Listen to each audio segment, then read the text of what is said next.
স্বাগত আরেকবার, দেখছেন আশার বাংলাদেশ। আক্তার রহমান, আমরা আপনার কাছে আবার ফিরে আসতে চাই যে এই নারীদেরকে বর্গা চাষ ঋণ প্রকল্পের আওতায় আনার ফলে দীর্ঘমেয়াদী কি কি ধরনের প্রভাব দেখতে পাচ্ছেন আপনারা?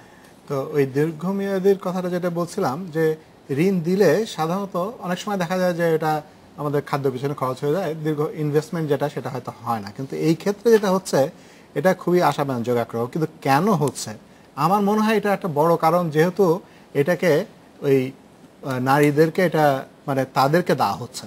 এখানে আমি আমাদের যে ইফপ্রি রিসার্চ যেটা বাংলাদেশে আমরা করেছি, সেখান থেকে আমি কিছু উদাহরণ দিতে পারি। সেটা হলো, আমরা women's empowerment in agriculture index বলে একটা ইন্ডেক্স আমরা তৈরি করেছি আর কি। সেটা ইন্টারন্যাশনালি একটা ইন্ডেক্স করা হয়েছে অক্সফোর্ড ইউনিভার্সিটির সাথে এবং ইউএসএর সাথে মিলে ইফপ্রি ইন্ডেক্সটা করেছে। ওই ইন্ডেক্সটা আমরা বাংলাদেশের জন্য আমরা ওই ইন্ডেক্সটা মেজার করেছি। তো ওইটাতে আমরা দেখেছি, যখন ওই মহিলাদের যখন ওই এম্পাওয়ারমেন্ট ইন্ডেক্সটা ওইটাতে যখন তাদের স্কোরটা বাড়ে, তখন দুটো জিনিস আমরা দেখেছি।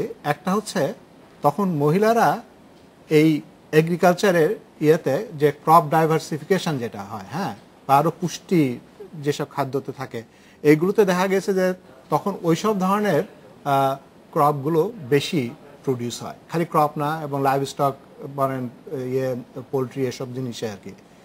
আর তারপরে যেটা আরেকটা দেখেছি, সেটা হলো এই যখন এই মহিলাদের এম্পাওয়ারমেন্ট স্কোরটা যখনই বাড়ে, তখন এই যেটাকে বলে ডায়েটারি ডাইভার্সিটি, যেটা হলো পুষ্টির জন্য খুবই দরকার। যে আমাদের এখানে তো খালি মানে ভাতের উপরে আমাদের প্রাধান্যটা খুব বেশি, কিন্তু যেসব ওই খাদ্যের যেটাকে বলে কোয়ালিটি অফ ডায়েট, সেটা হচ্ছে আপনার বিভিন্ন রকম ক্ষুধা পূরণ হয়েছে, কিন্তু তারপরে পুষ্টির যে বিষয়, পুষ্টির যেটা বিষয়টা, হ্যাঁ, সেটা হচ্ছে যে কোয়ালিটি অফ ডায়েটটা, সেটাকে আমরা মেজার করি সাধারণত। ওইটাকে বলা যায় হলো এই ডায়েটারি ডাইভার্সিটি।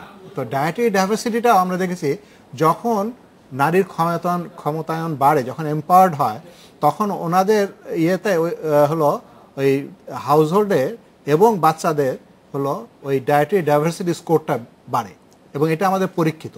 তো এখানে সেজন্যই বলছি যে যেহেতু এই বর্গা চাষের প্রোগ্রামে নারীকে দেওয়া হচ্ছে, তো এইটাতে আমার মনে হয় যে জিনিসটা হচ্ছে সেটা হলো, ওই এক নম্বর হলো ওই যে প্রোডাকশনের ইয়েটা বাড়ছে, more high value and high nutritive value, যেটা ক্রপ যেগুলো প্রডিউস হচ্ছে।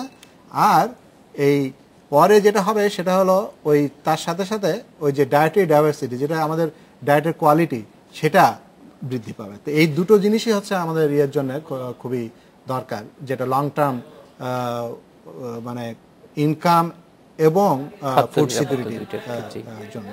আমরা একটু সাইমা হক বিদিশার কাছে যাব। আপা, আপনার কাছ থেকে এই দুটো বিষয়ই আমরা শুনছিলাম, মূলত এই দুটো বিষয় একটু আপনার অভিজ্ঞতার থেকে জানতে চাইবো, যে এই ধরনের প্রকল্প যখন নারীদেরকে অংশগ্রহণে আনা হয়, সেই ক্ষেত্রে একটা হচ্ছে যে খাদ্য নিরাপত্তার যে কথাটা বলছিলেন আক্তার আহমেদ, সেই ক্ষেত্রে কেমন প্রভাব দেখতে পারেন, এবং একই সঙ্গে এটার একটা বলা যায় যে পরোক্ষ যে আউটকাম, যেটা ক্ষমতায়নের ক্ষেত্রে, এই দুটো বিষয়ে মাঠ পর্যায়ে এবং আপনাদের পর্যবেক্ষণ কেমন?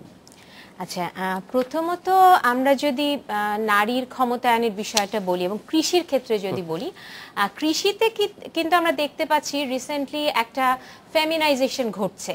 অর্থাৎ দেখা যাচ্ছে যে পুরুষ শ্রমিকরা এখন অকৃষি জাত প্রোডাকশনে চলে যাচ্ছে, তারা অভিবাসনের মাধ্যমে দেশের বাইরে চলে যাচ্ছে, ঢাকা শহরে চলে যাচ্ছে। তো তার মানে নারীর উপর কিন্তু দায়িত্বটা বাড়ছে। কিন্তু এখানে বিশেষ করে বাংলাদেশের পার্সপেক্টিভে দুটো বিষয় ইম্পর্টেন্ট। একটা হচ্ছে যে কৃষির ক্ষেত্রে কিন্তু জমির মালিকানার ব্যাপারটা কিন্তু বাংলাদেশের ক্ষেত্রে নারীর ক্ষেত্রে খুব জটিল। আর দ্বিতীয় বিষয়টা হচ্ছে যে আমাদের দেশের শ্রমবাজারে নারীর যদি অংশগ্রহণ আমরা দেখি, তাহলে অর্ধেকের বেশি কিন্তু আসলে অমজুরিজাত পারিবারিক শ্রমিক হিসেবে তারা নিয়োজিত, সুতরাং তারা কিন্তু মজুরি পাচ্ছে না। তো এখন এই বিষয়গুলো মাথায় রেখে আমাদের যেটা দেখা দরকার, সেটা হচ্ছে যে ঋণ যে নারী পাচ্ছে, সেই নারীর এই ঋণটার উপর তার কর্তৃত্বটা কতটুকু।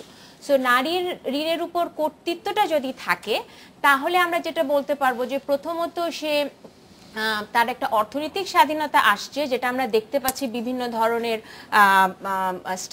স্টাডিতে। এটার সাথে সাথে আমরা যেটা দেখতে পাচ্ছি যে অর্থনৈতিক স্বাধীনতার সাথে সাথে সে ঘরের বাইরে এখন আর সে মজুরি বহির্ভূত শ্রমিক না, সে নিজের সেলফ এমপ্লয়মেন্ট অ্যাক্টিভিটিসে বা শ্রমবাজারে প্রত্যক্ষভাবে অংশগ্রহণ করছে। তো এর ফলে স্বাভাবিকভাবে তার একটা সম্পত্তির উপর তার কর্তৃত্ব বাড়ছে, এবং অন্যান্য যতগুলো বিষয় দিয়ে নারীর ক্ষমতায়নের ব্যাপারটাকে আমরা দেখি, আসলে নারীর ক্ষমতায়নের ব্যাপারটা তো খুব ব্যাপক। এবং বিভিন্ন গবেষণায় আমরা বিভিন্ন গবেষণা করে যেগুলো দেখেছি যে বিশেষ করে এই ক্ষুদ্র ঋণের ক্ষেত্রে আমরা যদি দেখি, তাহলে বিভিন্ন শর্ট টার্ম এবং লং টার্ম দুইটা ক্ষেত্রে কিন্তু আমরা বড় ধরনের ইম্প্যাক্ট দেখি। এবং বিশেষ করে এক্ষেত্রে বিশেষ করে যে আপনার পুঁজির উপরে যে তার একটা অ্যাক্সেসিবিলিটি তৈরি হচ্ছে, এইটার কোনো প্রভাব দেখছেন কিনা? হ্যাঁ, পুঁজির উপর অ্যাক্সেসিবিলিটির কারণে যেটা হচ্ছে যে এখন সে আর পরিবারের খানার যে হেড তার অধীনে সে কাজ করছে না, সম্পদের উপর কিন্তু তার একটা অধিকার চলে এসেছে। এবং এই যে পুঁজি নেওয়া, পুঁজিটাকে ব্যবহার করা, এগুলোর মাধ্যমে যেটা হচ্ছে যে সে কিন্তু তার একটা ডিসিশন মেকিং এর ক্ষমতা কিন্তু তার বাড়ছে। এই যে তার ডিসিশন মেকিং এর ক্ষমতা বাড়ছে, এ কারণে আমরা এম্পাওয়ারমেন্টকে আমরা বিভিন্ন স্কোরের মাধ্যমে যদি আমরা প্রকাশ করা, কারণ এম্পাওয়ারমেন্ট ব্যাপারটা তো খুব ব্যাপক। হ্যাঁ, তো বাংলাদেশের কনটেক্সটে যেমন আমরা কিছু গবেষণায় দেখেছি যে এ ধরনের গবেষণা করেছি যে তার মোবিলিটি কতটুকু, চলাফেরার স্বাধীনতা তার কতটুকু, তার সম্পত্তির উপর তার কতটা ক্ষমতা, এবং তার সংসারে বিভিন্ন কথাবার্তা, বিভিন্ন ডিসিশন মেকিং এ তার পাওয়ারটা কতটুকু। যখন পুঁজির উপর তার একটা প্রভাব আসে, তখন অটোমেটিক্যালি আমরা স্বল্প মেয়াদে এবং মধ্যমেয়াদে আমরা দেখি ধীরে ধীরে কিন্তু নারীর এই ধরনের যে ইন্ডিকেটর আমরা বলি এম্পাওয়ারমেন্টে, সেই ইন্ডিকেটরগুলোর ক্ষেত্রে কিন্তু আমরা বেশ পজিটিভ এফেক্ট দেখতে পাই। এবং বিভিন্ন ধরনের যে স্টাডিগুলো হয়েছে, আমরা একই ধরনের এফেক্ট পাই। এবং এর মধ্যে আরেকটা ব্যাপার দেখা যায় যে শুধু নারীর ক্ষমতায়ন, যে শুধু নারীর ক্ষমতায়ন তা না, এবং দেখা গেছে বিভিন্ন স্টাডিতে যে নারীর ক্ষমতায়নের ক্ষেত্রে বিশেষ করে শিশু এবং মেয়ে শিশুর পুষ্টির ক্ষেত্রে কিন্তু একটা গুরুত্বপূর্ণ প্রভাব ফেলে।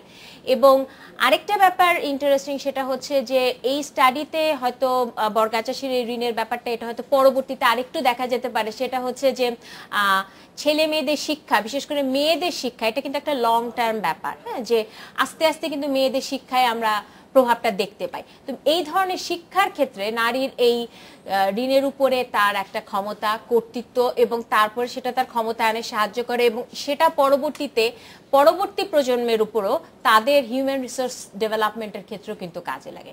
তো এই ব্যাপারগুলো কিন্তু সব একসাথে জড়িত, এবং এই জিনিসটা কিন্তু আমাদের দেশের কনটেক্সটে বিশেষ করে কৃষিতে যেহেতু মেয়েদের দায়িত্ব বাড়ছে, এবং কৃষিতে যেহেতু আমরা দেখতে পাচ্ছি যে মেয়েরা মজুরি বহির্ভূত শ্রমিক হিসেবে আছে, সুতরাং এই ধরনের ঋণ প্রকল্পগুলো কিন্তু তাদেরকে মোর মেইন স্ট্রিম যে লেবার মার্কেট, সেই লেবার মার্কেটে আসতে সাহায্য করছে।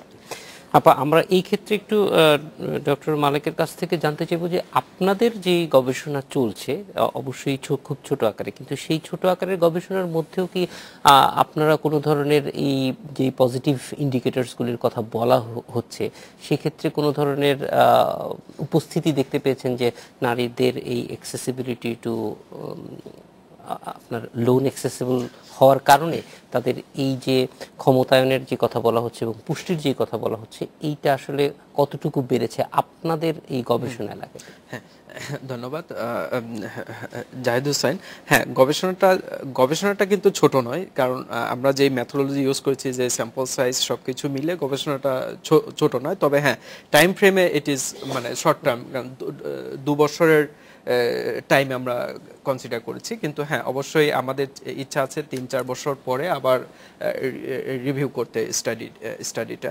তবে হ্যাঁ, মানে ডক্টর সাইমা হক বিদিশা এবং ডক্টর আক্তার আহমেদ, ওনারা যে বিষয়গুলি বললেন, অনেক কিছুই আমাদের গবেষণা থেকে বেরিয়ে এসেছে। স্পেশালি আমি যদি বলি যে এডুকেশনে ডিসিশন মেকিং ক্যাপাসিটি নারী বড়োর্স দ্বারা তাদের বৃদ্ধি পেয়েছে। দেন আমি যদি অত্যন্ত গুরুত্বপূর্ণ একটা ইন্ডিকেটর, সেটা time use of the rural women. তো সেখানে যেটা দেখছি, আমরা এইটা আমাদেরও খুবই ইন্টারেস্টিং মনে হচ্ছে যে বিশেষ করে যেহেতু নারীরা যে শ্রমটা দেয় সেটার কোনো অর্থমূল্য আমরা বেশিরভাগ সময় ঐতিহাসিকভাবে পাই নাই, হয়তো এটা নেই। হ্যাঁ, মানে ফলে এই ইন্ডিকেটরসটা আমরা আরেকটু ভালো মতো জানতে চাই, এই জন্য একটা বিরতি নিয়ে আসলে পরে আমরা একটু বেশি সময় আপনার কথা শুনতে পারবো। একটা বিরতি নিয়ে আপনার কাছে আবার ফিরে আসছি।